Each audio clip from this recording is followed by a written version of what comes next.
আজকে একটা সংবাদ জানা গেল যেটা কিনা ব্রাউনবাড়িয়া, যেখানে একটা 9 বছরের মেয়েকে দর্শন করে মসজিদে ফেলে রাখা হয়েছে।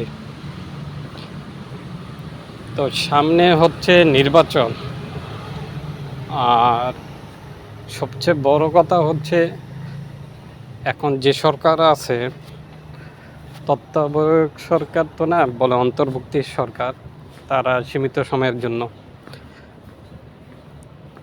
বর্তমানে যারা যে অন্যায় করবে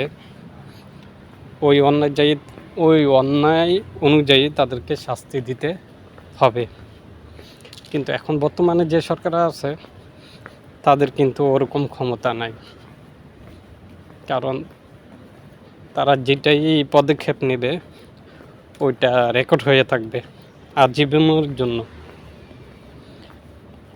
না পারবে ক্রস ফায়ার দিতে, না পারবে মৃত্যুদণ্ড দিতে। তো এখন যেসব ঘটনা ঘটতেছে বাংলাদেশে, এখন তো সামনে নির্বাচন হবে,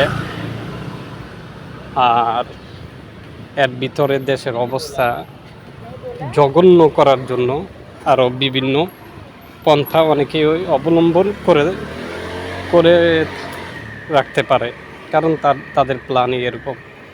যারা রাজনীতি করে তাদের প্ল্যান হচ্ছে নিজের ছেলেকে মেরে বিরোধী দলকে অপরাধী বানানো। এটা হচ্ছে রাজনীতি, আর এই রাজনীতি জীবনও বাংলা মাটির থেকে যাবে না, কারণ যেখানে অশিক্ষিত জাত থাকবে সেখানে রাজনীতি কী করবে ক্রাইম ছাড়া? আর এই ক্রাইম তাকেও ধ্বংস করবে এবং জাতিকেও ধ্বংস করবে।